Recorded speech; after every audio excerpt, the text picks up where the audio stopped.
હોમોપોલિસેકેરાઇડ પૂર્ણ થઈ ગયા બાદ હવે છે હિટરોપોલિસેકેરાઇડ કે જેમની અંદર મોનોસેકેરાઇડના અલગ અલગ પ્રકારના અણુઓ જોડાતા હોય. એટલે હિટરોપોલિસેકેરાઇડ એક પ્રકારનું વિષમ પોલિમર છે = હિટરોપોલિમર છે.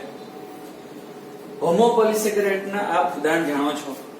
એમાં એક છે હાયલ્યુરોનિક એસિડ, કોન્ડ્રોઇટિન, હિપેરિન, પેક્ટિન અને હેમિસેલ્યુલોઝ. સૌપ્રથમ હાયલ્યુરોનિક એસિડ. હાયલ્યુરોનિક એસિડ બનવા માટે આ રચના કઈ છે? બીટા ડી ગ્લુકોઝ છે. એનો આ કાર્બન નંબર 1 2 3 4 5 અને 6. છઠ્ઠા કાર્બને CH2OH ને બદલે જો COOH કાર્બોક્સિલિક સમૂહ લખી નાખીએ તો આ રચના બનેલી છે બીટા ડી ગ્લુક્રોનિક એસિડ. આને કહેવામાં આવશે બીટા ડી ગ્લુક્રોનિક એસિડ. આ બીટા ડી ગ્લુક્રોનિક એસિડ સાથે N-એસિટાઇલ ડી ગ્લુકોઝેમાઇન ને જોડવામાં આવે. N-એસિટાઇલ ડી ગ્લુકોઝેમાઇન.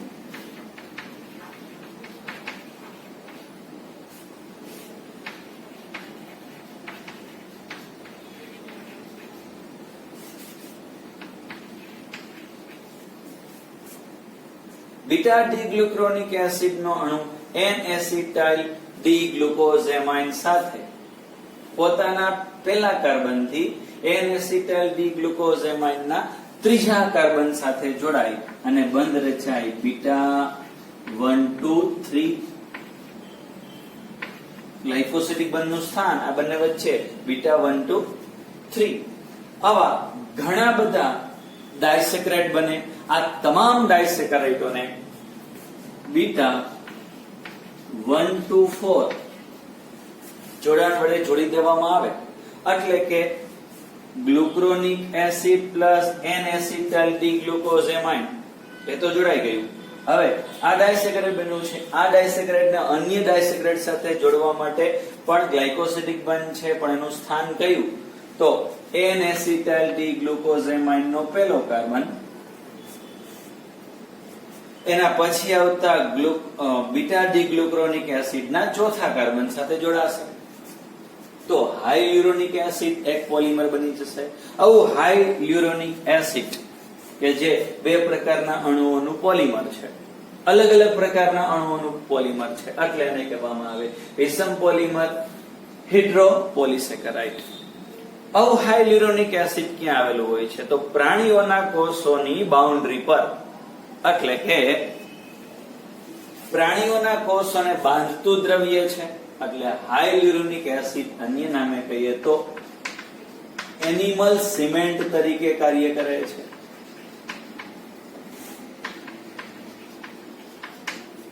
ક્યાં હાજર છે આપણા શરીરની અંદર અથવા પ્રાણીઓની અંદર? તો હાયલ્યુરોનિક એસિડની હાજરી છે સાંધા,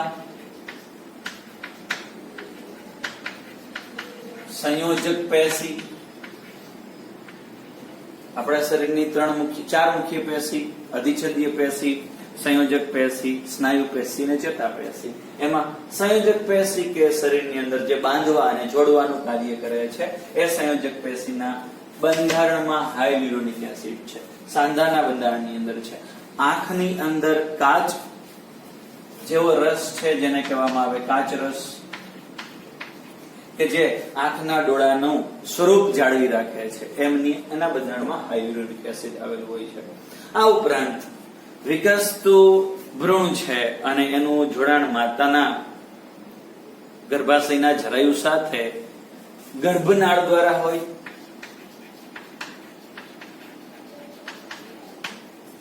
તો બાળક અને માતાના શરીરના જરાયુ વચ્ચે ગર્ભનાળ,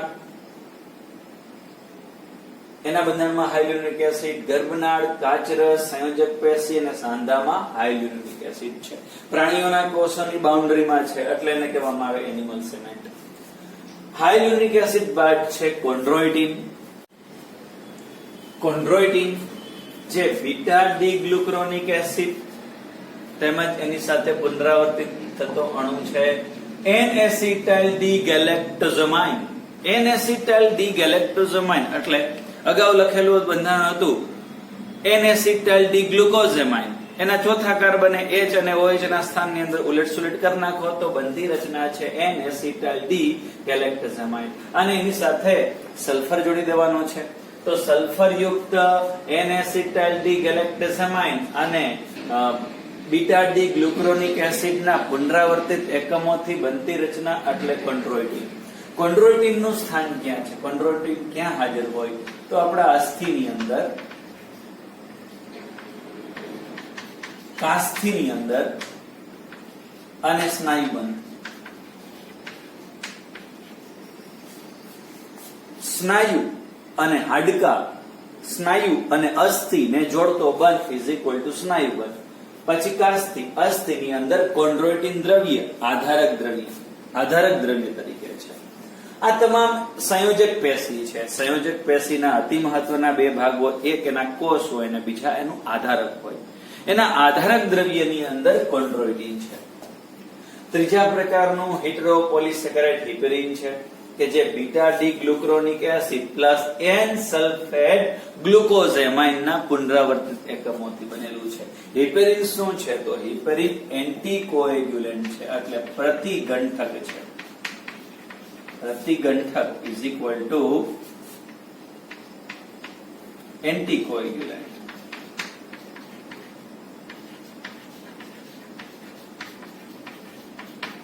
આપણી રુધિર વાહિનીઓની અંદર રુધિર જામી જતું નથી, કારણ કે રુધિરમાં હિપેરિન ભળતું હોય છે. તો હિપેરિન પ્રતિગંઠક તરીકે કાર્ય કરી રુધિરને જામી જતું કે ગંઠાતું અટકાવે છે, એટલે રુધિર પ્રવાહી સ્વરૂપે રહે છે. પેક્ટિન, મિથાઇલેટેડ ગ્લુક્રોનિક એસિડ સાથે ગેલેક્ટોઝ અને એરાબિનોઝ, આ ત્રણ પ્રકારના પુનરાવર્તિત એકમોથી બનશે પેક્ટિન. અને પેક્ટિન કેલ્શિયમ અને મેગ્નેશિયમ સાથે સંયોજાય અને એનું બંધારણ બનાવે છે વનસ્પતિના એક કોષથી બીજા કોષને જોડતું મધ્ય પટલ. જેમ પ્રાણીના કોષને પરિઘવર્તી બાંધતું દ્રવ્ય હાઇલ્યુરોનિક એસિડ છે, એટલે હાઇલ્યુરોનિક એસિડ એનિમલ સિમેન્ટ છે, તો એ રીતે વનસ્પતિના કોષને બહારથી બાંધતું દ્રવ્ય મધ્યપટલ છે અને એના બંધારણમાં પેક્ટિન છે, એટલે પેક્ટિનને પ્લાન્ટ સિમેન્ટ તરીકે ઓળખી શકાય. પ્લાન્ટ સિમેન્ટ એટલે કે કોણ? પેક્ટિન. હેમિસેલ્યુલોઝ પાંચમા પ્રકારનું હોમોપોલિસેકેરાઇડ હેટરોપોલિસેકેરાઇડ છે. હેમિસેલ્યુલોઝ ચાર પ્રકારના એકમોથી બનશે: મેનોઝ, ગેલેક્ટોઝ, એરાબિનોઝ ને ઝાયલોઝ. આ ચાર પ્રકારના મોનોસેકેરાઇડ વારંવાર આવવાથી હેમિસેલ્યુલોઝની રચના થશે. હેમિસેલ્યુલોઝ આઇવરી પામ વનસ્પતિનો સંગ્રહિત ખોરાક છે. આઇવરી પામ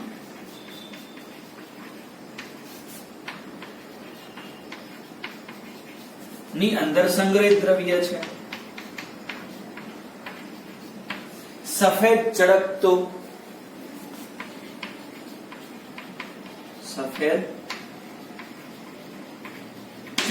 દ્રવ્ય છે. બિલિયાર્ડ રમતના દડાઓ બનાવવા માટે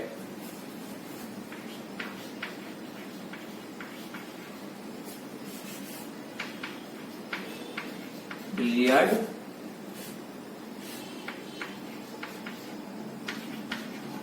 રમતના દડા બનાવવા માટે તેમજ કૃત્રિમ હાથીદાંત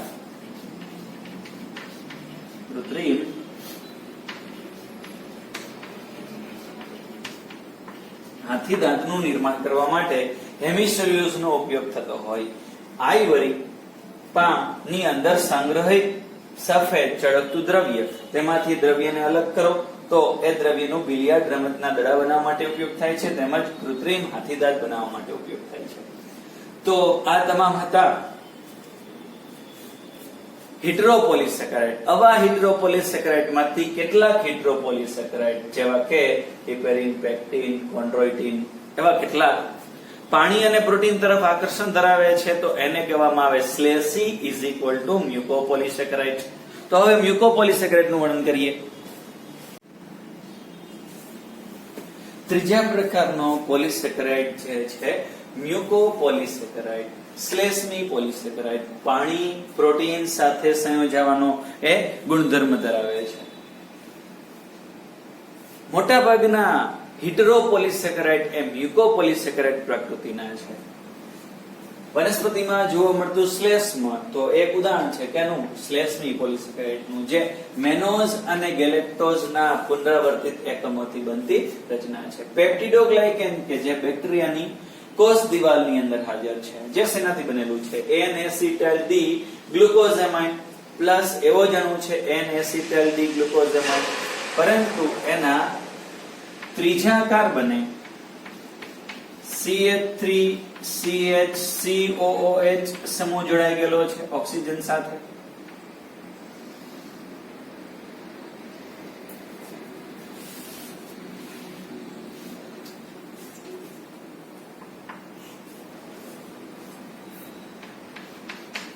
CH3CHCOOH સમૂહ જોડાઈ ગયેલો છે. તો આ સમગ્ર રચનાને કહેવામાં આવે N-acetyl-D મ્યુરામિક એસિડ.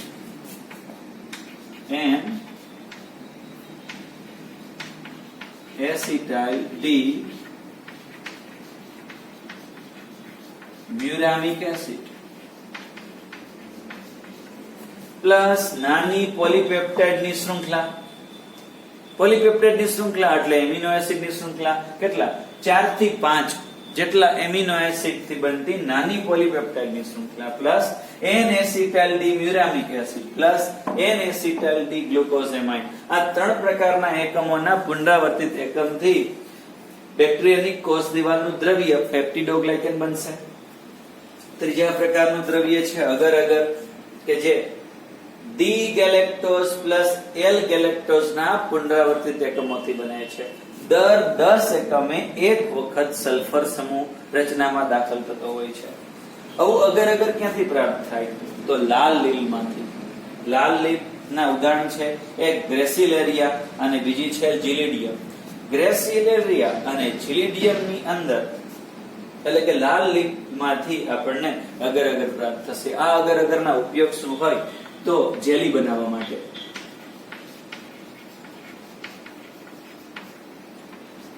બેક્ટેરિયા માટેનું સંવર્ધન માધ્યમ બનાવવા માટે. સંવર્ધન માધ્યમ.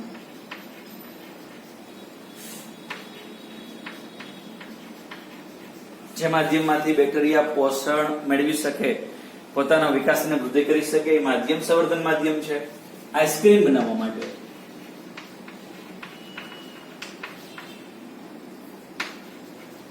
આઈસ્ક્રીમ બનાવવા માટે સંવર્ધન માધ્યમમાં અને જેલી બનાવવા માટે અગર અગરનો ઉપયોગ થતો હોય છે. નંબર 4 છે ગુંદર, ગમ. કુદરતી પોલિમર છે, તેમજ ચિપકવા માટે વસ્તુને એક સાથેથી બીજી સાથે જોડતું દ્રવ્ય ઇઝ ઇક્વલ ટુ ગુંદર. ગુંદર અને ફેવિકોલ બંને વચ્ચે એસી ભિન્નતા હોય તો ફેવિકોલ એ સંશ્લેષિત દ્રવ્ય છે, જ્યારે ગુંદર એ કુદરતી દ્રવ્ય છે. કાર્બોદિત નો ટોપિક સંપૂર્ણ પૂર્ણ થઈ ગયેલો છે. હવે ટેક્સ્ટબુક માંથી પોલિસેકેરાઇડ નો ટોપિક વાંચવો. એમની અંદર કાઇટિન માટે જો વિષમ પોલિમર લખાઈ ગયું હોય તો ત્યાં સુધારો કરી સમ પોલિમર લખી નાખવું. હવે છે લિપિડ, જે શેનાથી બનેલું હોય? ફેટી એસિડ ના અણુઓ તેમજ આલ્કોહોલ. ફેટી એસિડ ના કેટલા અણુઓ? 1 થી 3, 1, 2 કે 3. આલ્કોહોલ નો એક અણુ, એમાં બે વિકલ્પ છે, કાં તો ટ્રાયહાઇડ્રોક્સી આલ્કોહોલ હોય એટલે કે ગ્લિસરોલ હોય, અથવા તો આલ્કોહોલના અણુ તરીકે મોનોહાઇડ્રોક્સી આલ્કોહોલ.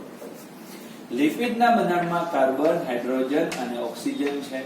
અહીંયા હાઇડ્રોજનનું પ્રમાણ ઓક્સિજન કરતા અનેક ગણું વધારે છે. લિપિડ આપ જાણો છો એમ પાણીમાં દ્રાવ્ય નથી, પરંતુ એ ઇથર બેન્ઝીન અને ક્લોરોફોર્મમાં દ્રાવ્ય છે.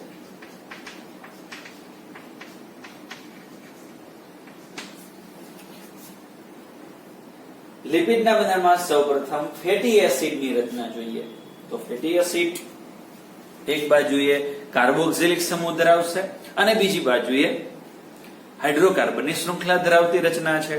તો ફેટી એસિડની રચના અને તેના પ્રકારોનું વર્ણન કરીએ. ફેટી એસિડના પ્રકાર.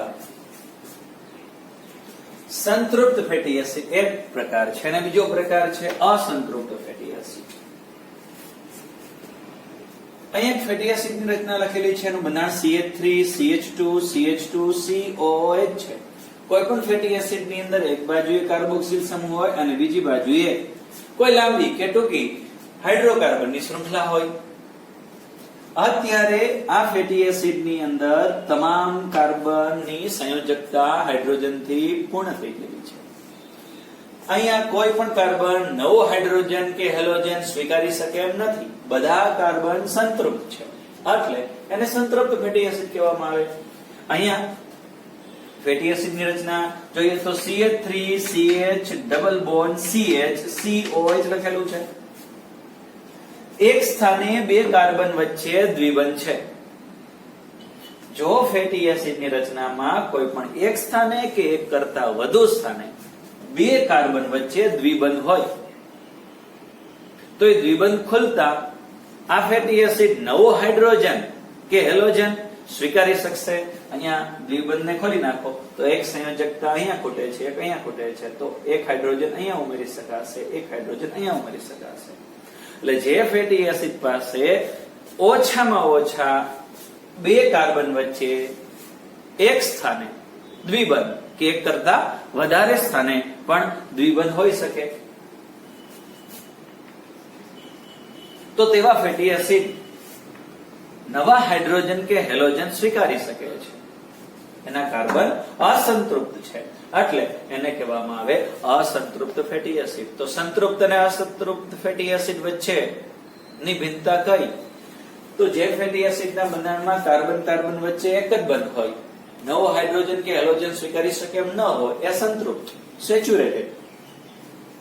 ફેટી એસિડની રચનામાં ઓછામાં ઓછા એક સ્થાને બે કાર્બન વચ્ચે કે એક કરતા વધારે સ્થાને દ્વિબંધ હોય તો તે ફેટી એસિડ નવો હાઇડ્રોજન કે હેલોજન સ્વીકારી શકે એમ છે દ્વિબંધ ખુલતા, તો એ છે અસંતૃપ્ત ફેટી એસિડ. હવે બંને પ્રકારના ફેટી એસિડની અંદર કેટલા કાર્બન છે એના આધારે ટૂંકી શૃંખલાવાળા અને લાંબી શૃંખલાવાળા. તો જો કોઈ ફેટી એસિડની અંદર ઓછામાં ઓછા 2 થી વધુમાં વધુ 8 કાર્બન હોય તો એને કહેવામાં આવે ટૂંકી શૃંખલાવાળા. એ નિયમ બંને માટે સાચા છે. અને 8 કરતા વધારે હોય તો લાંબી શૃંખલાવાળા ફેટી એસિડ. તો અત્યારે આપણે 4 પ્રકારના ફેટી એસિડ અને એના ઉદાહરણનો અભ્યાસ કરવો પડશે.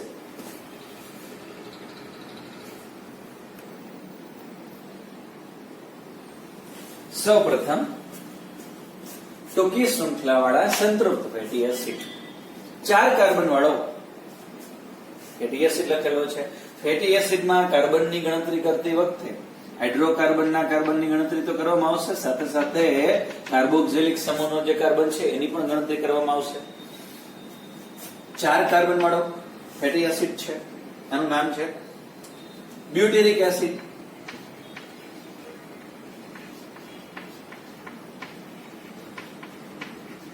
બ્યુટેરિક એસિડ કેનું ઉદાહરણ થયું? ટૂંકી શૃંખલાવાળા સંતૃપ્ત ફેટી એસિડ. આ બ્યુટેરિક એસિડને આ રીતે ન લખવું હોય તો સાથે ભેગું કરી લખી શકો આ રીતે CH3 બ્રેકેટ CH2, કેટલી વખત CH2? 2 વખત, અને પછી COOH.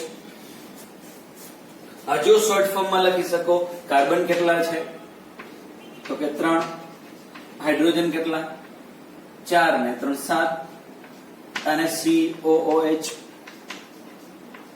આ ત્રણેય રાસાયણિક બ્યુટેરિક એસિડ જ છે. લાંબી શૃંખલાવાળા ફેટી એસિડનું ઉદાહરણ લઈએ. લાંબી શૃંખલાવાળા 2 સંતૃપ્ત ફેટી એસિડ અહીંયા ડ્રો કરેલા છે.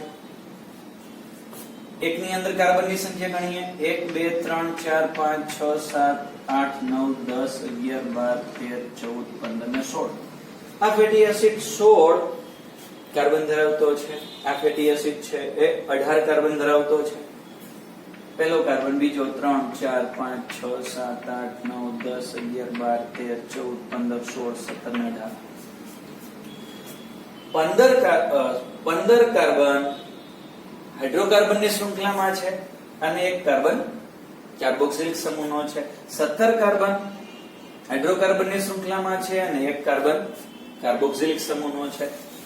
16 કાર્બન વાળો જે એસિડ છે એને કહેવામાં આવે પામિટિક એસિડ. આ છે પામિટિક એસિડ. ટૂંકી શૃંખલા વાળાનું ઉદાહરણ કયું હતું? બ્યુટિરિક એસિડ.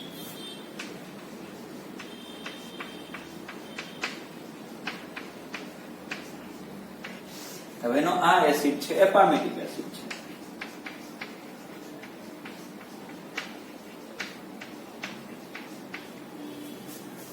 પામિટિક એસિડ 16C શોર્ટ ફોર્મમાં લખી શકો એને CH3. કેટલી વખત CH2 આવશે? 14 વખત. અને COH હજુ શોર્ટ ફોર્મ પણ કરી શકો. કાર્બન કેટલા છે? 14 ને 1 15 કાર્બન. હાઇડ્રોજન 28 ને 3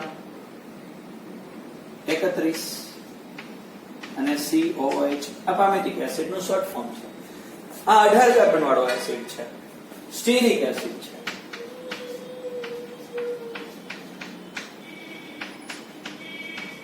સ્ટીરિક એસિડ 18C શોર્ટ ફોર્મ કઈ રીતે લખી શકો? તો CH3 બ્રેકેટ CH2. CH2 કેટલી વખત? 16 વખત. COOH હજુ શોર્ટ ફોર્મ આનું કરી શકો. C 16 અને 17. હાઇડ્રોજન 16 દુ 32 ને 3 35 અને COH. તો સ્ટીરિક એસિડ અને પામિટિક એસિડ એના ઉદાહરણ થયા લાંબી શૃંખલા ધરાવતા સંતૃપ્ત ફેટી એસિડ. હવે ટૂંકી શૃંખલા ધરાવતા અસંતૃપ્ત fatty acid CH3 CH double bond CH COH. આ છે ક્રોટોનિક એસિડ.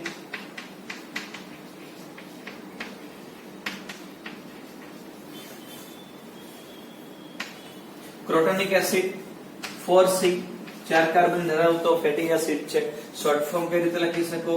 CH3 CH કેટલી વખત આવશે? 2 વખત. અને COH હજુ પણ એનું શોર્ટ ફોર્મ કરી શકો. કાર્બન 3 છે, હાઇડ્રોજન 5 છે અને COOH.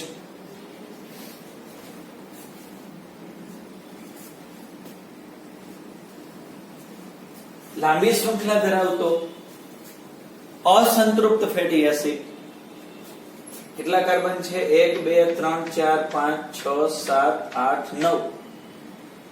1 2 3 4 5 6 7 8 9. 9 માં અને 10 માં કાર્બન વચ્ચે દ્વિબંધ છે, એટલે કે એક સ્થાને દ્વિબંધ છે. અહીંયા પણ એક સ્થાને દ્વિબંધ છે, એ દર્શાવે છે અસંતૃપ્ત ફેટી એસિડ. 18 કાર્બન ધરાવતો ફેટી એસિડ છે ને એક જ સ્થાને દ્વિબંધ છે. ક્યાં દ્વિબંધ છે? પહેલો કાર્બન, બીજો 3 4 5 6 7 8 9. 9 અને 10 વચ્ચે 18 કાર્બન ધરાવતો ફેટી એસિડ હોય, એક જ સ્થાને દ્વિબંધ હોય તો એ ઓલિક એસિડ હોય. એ છે oleic acid.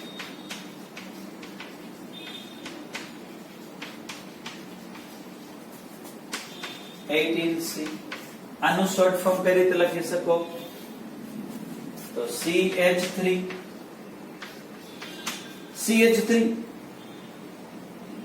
CH2 double bond આવે ત્યાં સુધીમાં કેટલી વખત? 7 વખત. પછી CH double bond CH double bond CH પછી CH2 કેટલી વખત? 7 વખત. પછી COOH. તો આ સીધું જ લખી નાખેલું છે. હજુ એનું શોર્ટ ફોર્મ લખવું હોય તો કાર્બન કેટલા? 17. હાઇડ્રોજન કેટલા? તો સ્ટીરિક એસિડ કરતા 2 ઓછા. શા માટે? કારણ કે અહીંયા દ્વિબંધ છે એટલા માટે. તો H33 અને COOH. લાંબી શૃંખલા વાળો અસંતૃપ્ત ફેટી એસિડ નું ઉદાહરણ ઓઇલિક એસિડ. ટૂંકી શૃંખલા વાળો અસંતૃપ્ત ફેટી એસિડ ક્રોટોનિક એસિડ. લાંબી શૃંખલા વાળો સંતૃપ્ત ફેટી એસિડ સ્ટીરિક એસિડ અને પામિટિક એસિડ. ટૂંકી શૃંખલા વાળા સંતૃપ્ત ફેટી એસિડ બ્યુટેરિક એસિડ. હજી પણ ઉદાહરણ લખી શકો બ્યુટેરિક એસિડ ના લખવું હોય તો CH3COOH એસિડિક એસિડ. એ પણ ટૂંકી શૃંખલા વાળો સંતૃપ્ત ફેટી એસિડ થયો. એનો મતલબ સંતૃપ્ત ફેટી એસિડ હોય કે અસંતૃપ્ત ફેટી એસિડ, COOH સમૂહ કાર્બોક્સિલિક સમૂહ ઉપરાંત ઓછામાં ઓછો એક કાર્બન ફેટી એસિડ બનવા માટે સંતૃપ્ત ફેટી એસિડ કે અસંતૃપ્ત ફેટી એસિડમાં કાર્બોક્સિલિક સમૂહ ઉપરાંત ઓછામાં ઓછો એક કાર્બન અને વધુમાં વધુ 19 કાર્બન. આપણે અહીં કેટલા કાર્બન લખેલા છે? 17 કાર્બન પ્લસ 1 કાર્બોક્સિલિક સમૂહનો એટલે ટોટલ 18 કાર્બન વાળો ફેટી એસિડ તૈયાર થયેલો છે. એમાં 17 કાર્બન હાઇડ્રોકાર્બનની શૃંખલાના છે અને એક કાર્બોક્સિલિક સમૂહનો છે. એ રીતે 19 કાર્બન લખી 20 કાર્બન વાળો લાંબી શૃંખલા વાળો ફેટી એસિડ લખી શકાય. તો ફેટી એસિડ બનવા માટે ઓછામાં ઓછા એક કાર્બન કોના ઉપરાંત કાર્બોક્સિલિક સમૂહ ઉપરાંત ઓછામાં ઓછો એક કાર્બન થી વધુમાં વધુ 19 કાર્બન લખી શકો. હવે જો આવું હાઇડ્રોકાર્બનની શૃંખલા આમ ખૂબ લાંબી ન લખવી હોય અને સાંકેતિક ભાષામાં લખવી હોય તો એને આપણે R તરીકે લખી શકીએ. R is equal to હાઇડ્રોકાર્બનની શૃંખલા. તો R માં કેટલા કાર્બન હોય? ઓછામાં ઓછા 1 થી વધુમાં વધુ 19 કાર્બન લખી શકીએ. R is equal to હાઇડ્રોકાર્બનની શૃંખલા. R ની અંદર કાર્બનની સંખ્યા ઓછામાં ઓછી 1 થી વધુમાં વધુ 19.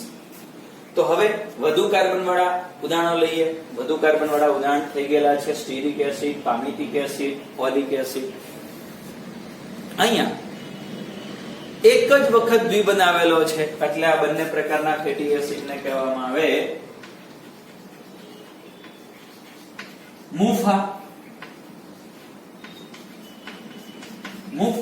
મોનો અનસેચ્યુરેટેડ ફેટી એસિડ આને કહેવાય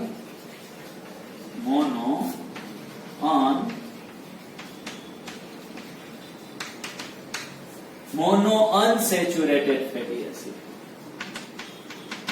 જે ફેટી એસિડના બંધારણમાં એક જ વખત દ્વિબંધ આવતો હોય તો એને કહેવામાં આવે મોનો અનસેચ્યુરેટેડ ફેટી એસિડ. નું એક ઉદાહરણ ઓલિક એસિડ અને બીજું ઉદાહરણ પ્રોટોનિક એસિડ. હવે એવા ફેટી એસિડના ઉદાહરણ જોઈએ કે જેમની અંદર એક કરતા વધુ વખત દ્વિબંધ આવતા હશે તો એને કહેવામાં આવશે PUFA is equal to poly unsaturated fatty acid. તો ફેટી એસિડ કોઈ પણ હોય એના બંધારણમાં એક બાજુ R છે અને બીજી બાજુ COH છે. R નો મતલબ હાઇડ્રોકાર્બનની શૃંખલા જેમાં ઓછામાં ઓછો એક કાર્બન વધુમાં વધુ 19 કાર્બન. તો ફેટી એસિડ વધુમાં વધુ કેટલું લાંબુ બની શકે? 20 કાર્બન સુધી.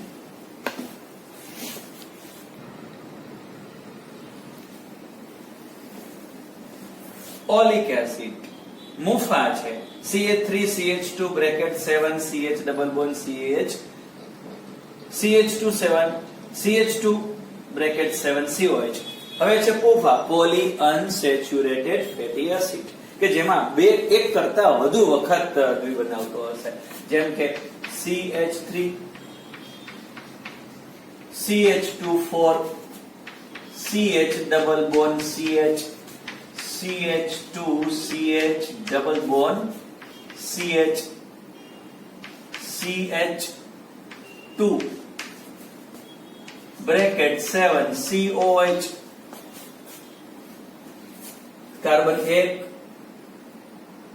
5 6 7 8 9 10 ને 7 17 ને 1 18 કાર્બન વાળો બે સ્થાને દ્વિબંધ ધરાવતો ફેટી એસિડ બનેલો છે. એક પોલી અનસેચ્યુરેટેડ ફેટી એસિડ નું ઉદાહરણ છે. લિનોલેઇક એસિડ 18 કાર્બન ધરાવતો પોફા છે. બીજો 18 કાર્બન ધરાવતો એસિડ છે કે જેમાં 3 સ્થાને દ્વિબંધ છે. CH3 CH2 CH double bond CH CH2 CH double bond CH CH2 CH double bond CH CH2 7 COH. Linolenic acid 18 carbon ધરાવતો 3 વખત દ્વિબંધ. લિનોલેનિક એસિડ 18 કાર્બન ધરાવતો 2 વખત દ્વિબંધ. લિનોલેઇક એસિડ અને લિનોલેનિક એસિડ કાર્બન સંખ્યા સમાન છે પરંતુ દ્વિબંધની સંખ્યા ભિન્ન છે. હવે છે 20 કાર્બન ધરાવતો fatty acid એરાકિડોનિક acid.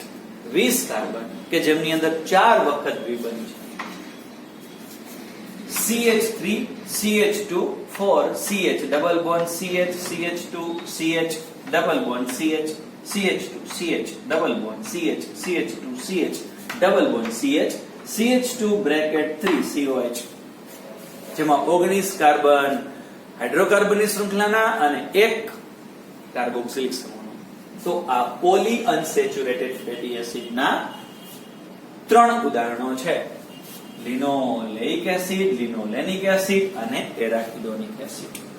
Fatty acid પૂર્ણ થઈ ચૂકેલા છે. હવે એની વિશેષતાઓ અને એ કઈ રીતે ફેટી એસિડ લિપિડના બંધારણમાં ભાગ લેતા હોય તેનું વર્ણન નેક્સ્ટ લેક્ચરમાં કરીશું.